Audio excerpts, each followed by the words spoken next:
Fala velocistas, tudo bom com vocês? Lançou ontem nos Estados Unidos o quarto episódio dessa 7ª temporada, que pra gente basicamente foi literalmente o primeiro episódio da 7ª temporada. Já concluíram de vez aquele arco da sexta e começaram agora então com um novo arco que a gente vai enfrentar daqui pra frente. O episódio não foi lá essas coisas, como muita gente que assistiu já sabe bem do que eu tô falando, mas pelo menos ele explicou algumas coisas bem interessantes e também deixou outras mais confusas ainda. Enfim, pra gente não ficar com mais enrolações, sem mais delongas, vamos pro vídeo, solta a vinheta.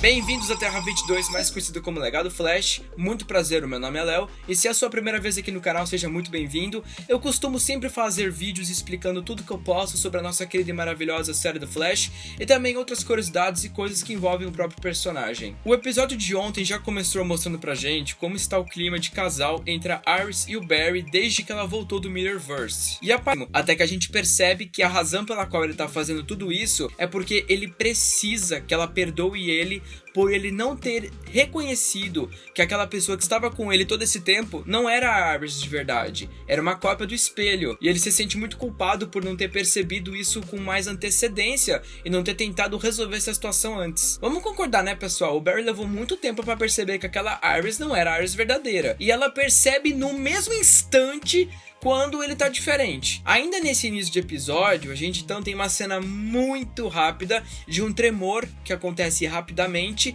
e nisso o telefone do Barry meio que avisa que é só tipo um terremoto mesmo, mas a gente sabe que não é, né, pessoal? Aí a gente logo vê aquela cena com uma mini tempestadezinha de raios, aí aparentemente a gente consegue ver raios vermelhos, raios azuis, e eu acho que também tem raios amarelos, por mais que a cena seja muito rápida. Então a gente sabe que lá tem a Strength Force, a Sage Force e provavelmente a Speed Force. E com essa cena muito rápida, a gente pode talvez tirar duas conclusões. A primeira delas é que as três forças provavelmente estão disputando um lugar entre elas. Como elas meio que foram soltas agora, pode ter uma certa rivalidade entre elas, e uma tá atacando a outra. Pode ser isso que esteja acontecendo, elas estão brigando entre si. A segunda hipótese é que na verdade elas não estão brigando entre si, porém elas estão meio que recrutando, ou seja, elas estão meio que vinculando pessoas da Terra mesmo pra dentro delas. O grande ponto desse episódio foi o retorno do vilão Abracadabra. Ele é do século 64, pra vocês terem uma noção,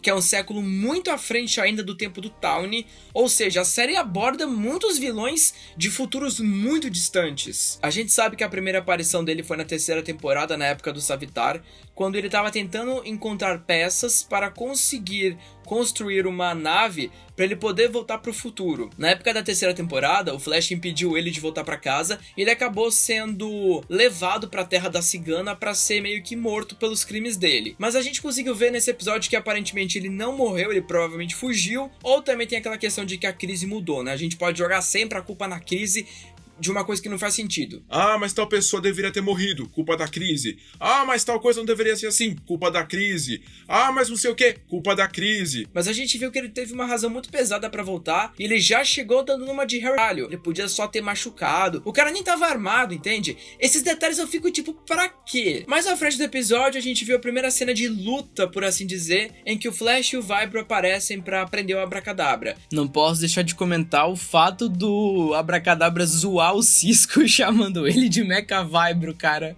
Ai, Jesus, esse apelido podia colar, hein? Mas real, o Cisco tá bem um Mecha Vibro agora. Vocês percebem que o Flash aparece e fica só sorrindo pro vilão? O Flash fica parado, ele não faz nada. O Flash não dá um murro, não chuta, não lança um raio, o Flash não faz quase nada. Quem tem que lutar é o Vibro, quem apanha é o Vibro, quem vence é o Vibro, mas quem ajuda no final é a Killer Frost, é sempre assim. E claro, não podemos tirar o detalhe de que o Barry tá sempre lá no final, sorrindo, com uma facilidade, como se estivesse tudo bem, entendeu? Às vezes parece que o Flash, na verdade, é o marketing da série. Ele não faz nada, ele só tá lá no final pra sorrir mesmo. Ai, minha perna, Jesus! Com o passar do episódio, a gente descobre que, na verdade, o Abracadabra, ele queria ser trancado lá com a Argus, porque ele queria ter acesso a um tipo de tecnologia que ele podia meio que alterar e canalizar a energia daquilo pra criar uma fucking bomba de antimatéria.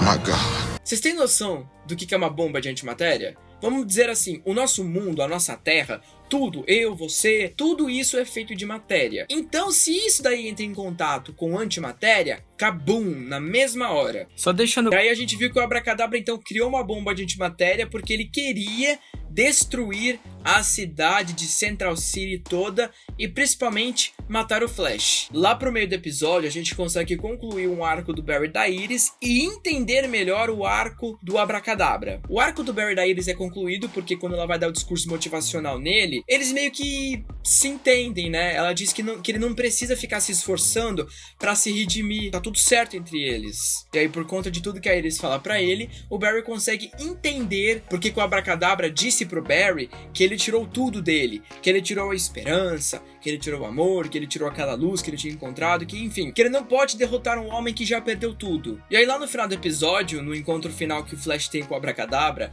a gente descobre então que o Abracadabra, por conta de todas as alterações temporais que teve depois da crise, ele começou a ter acesso àquele lapso temporal e teve as memórias antigas de uma linha do tempo antes da crise, onde ele tinha uma família, que era uma mulher que se chamava Amélie e o filho dele que se chamava Luca. E a crise, infelizmente, tirou isso dele, de uma forma que ele não tem mais como ter de volta. E foi por isso que ele realmente queria destruir a cidade toda e principalmente matar o Flash, com a esperança que de alguma forma aquela bomba de antimatéria pudesse trazer a família dele de volta. Ele começou a ter esses flashbacks de uma vida passada que ele não tinha muito acesso, e aí ele foi até o Museu do Flash, pegou uma daquelas tecnologias que o Cisco meio que desenvolveu para ter acesso a todas as memórias da vida passada, de antes da crise, e ele aplicou nele mesmo. E aí ele conseguiu se lembrar de tudo o que tinha acontecido com a família dele. O Barry mesmo pergunta para ele, né, se ele tentou voltar no tempo para uma época antes da crise, para um passado,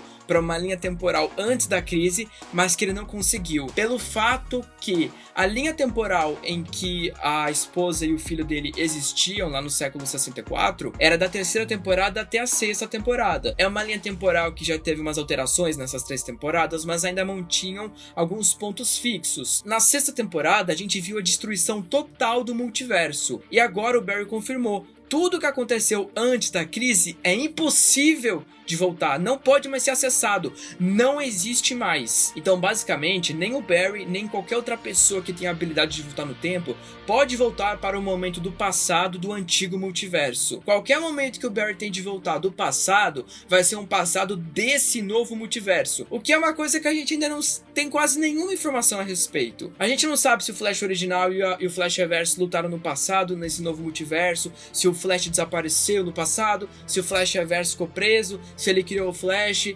A gente não sabe do Zoom direito, a gente não sabe de quase nada. Evidentemente, eu estimo que algumas coisas são parecidas sim com o multiverso passado, para a história ter um segmento parecido, mas algumas coisas mudaram e até agora a gente não tem como saber disso. Mas o Flash fala para ele que, da mesma forma como ele, o Flash também fez os cálculos, porque o Flash é um cientista. Engraçado ele falar que é um cientista, né? Já que ele vive precisando da ajuda do Chester, do Cisco e da Caitlin pra tudo, que ele envolve ciência nessas temporadas, mas tudo bem, né? E aí o Flash fala pra ele que ele também é um cientista, que ele também fez os cálculos e que não é possível trazer a família de volta. E o Abracadabra meio que escuta ele e concorda que realmente o Flash tá certo. Então, basicamente, resumindo tudo isso, o Flash derrotou mais um vilão com mais um discurso motivacional. Tudo bem, eu assisti esse episódio a primeira vez e eu fiquei muito puto, porque eu falei, cara, cadê as cenas de ação? A gente não vê mais o Flash brigando com ninguém, é só discurso motivacional. Porém,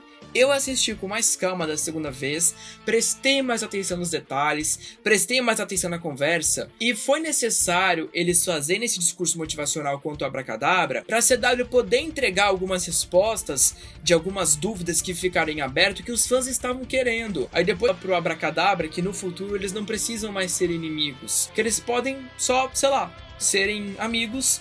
E o Barry estende a mão dele pra ele se cumprimentar. E aí o Abracadabra, então, fala que é justo isso e cumprimenta o Barry. E eu juro pra vocês que nessa hora só faltou o Barry convidar o Abracadabra pra participar do time Flash, pra variar. Aí na hora que eles vão cumprimentar um ao outro, acontece um estrondo, né? Um terremoto, e o Abracadabra já fica tipo, olha, não foi eu que fiz isso. A gente vê que é uma coisa muito forte, uma coisa que tremeu a cidade inteira. E aí do nada, mas simplesmente do nada, aparece uma She-Hulk cinza e dá uma surra no Barry, que ele cai lá na porta de um carro. Aí o Abracadabra até tenta lutar contra essa criatura, que eu não sei se é homem ou mulher, mas eu tô chamando de She-Hulk mesmo. E aí o que o Abracadabra faz? Ele pega aquela bomba de antimatéria e joga na criatura pra tentar matar ela. Mas a criatura absorve a bomba e não acontece absolutamente nada. E aí depois disso, cara, acontece uma cena tão triste.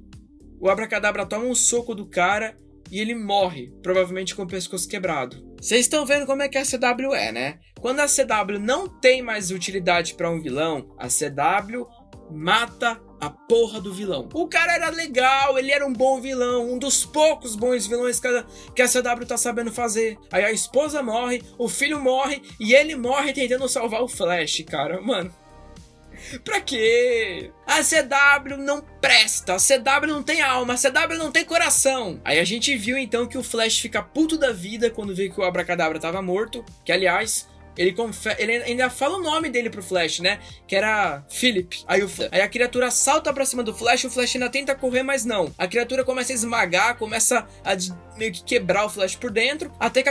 Aí mais pro final do episódio, a gente viu que o Flash tava de luto pelo Abracadabra, né? Ou melhor falando, de luto pelo Philip. Bom, agora vamos falar então rapidinho da cena pós-crédito pra finalizar o vídeo de hoje. Eu já vi essa série fazer coisas que me fizeram gritar, que me fizeram querer espancar, que me fizeram querer quebrar a tela do computador, do celular, da televisão. Agora, ontem, eu vi uma coisa que fez eu cair da cadeira, igual o Cisco caiu da cadeira, com um corpo idêntico uma da outra. Léo, me explica como que isso daí é possível. Eu não sei.